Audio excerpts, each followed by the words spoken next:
दोस्तों आज हम जानेंगे कि किसी भी कंपनी का ईपीएस का मतलब क्या होता है। तो ईपीएस का मतलब यही है कि अर्निंग पर शेयर।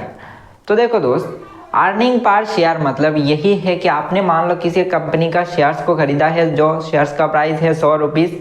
तो वो कंपनी एक साल में कितना कमा के दे रहा है पर शेयर में, तो उसको अर्निंग पर शेयर कहा जाता है। ठीक है, तो अर्निंग पर शेयर निकालने का फॉर्मूला क्या है अगर कहा जाए तो देखो, कोई कंपनी अगर डिविडेंड दे रहा है तो उस कंपनी का अर्निंग पर शेयर निकालने का जो तरीका है, तो उसका सालाना प्रॉफिट से माइनस कर दिया जाएगा डिविडेंड का अमाउंट को।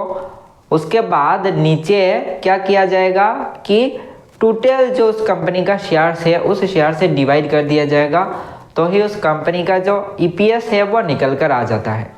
तो सपोज मान लो किसी एक कंपनी का जो प्रॉफिट है ना, ठीक है, तो प्रॉफिट मान लो 1000 करोड़ है। तो उस कंपनी का प्रॉफिट से मान लो इस साल उस कंपनी ने 10 करोड़ का डिविडेंड दिया है, तो माइनस हो जाएगा 1000 करोड़ से 10 करोड़ का डिविडेंड, तो रह जाएगा 990 करोड़।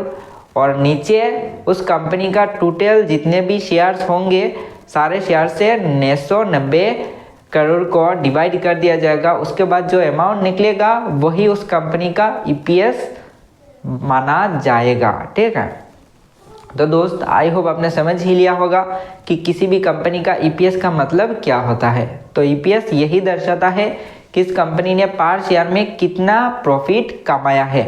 किसी कंपनी का अगर ईपीएस नेगेटिव है तो इसका मतलब यही है कि कंपनी ने अपने जेब से पैसा लगाया है, इस साल कंपनी को कोई प्रॉफिट नहीं निकला है। और कोई कंपनी का अगर लगातार से ईपीएस नेगेटिव ही दिखने को मिल रहा है तो वो एक रेड फ्लैग माना जा सकता है।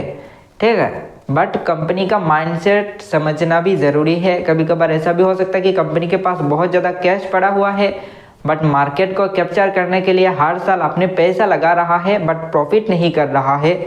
ठीक है, हो सकता है 5 साल पैसा खुद अपने जेब से लगाए एंड उसके बाद प्रॉफिट ही प्रॉफिट निकल सके। ठीक है, तो कंपनी का माइंडसेट समझना ज़रूरी है। अगर ऐसा कोई बिजनेस है कि कंपनी कर रहा है न्यू यूनिक बिजनेस और वो बिजनेस जो है लॉन्ग लास्टिंग हो सकता है, तो कंपनी का ईपीएस नेगेटिव से भी कोई मैटर नहीं करता।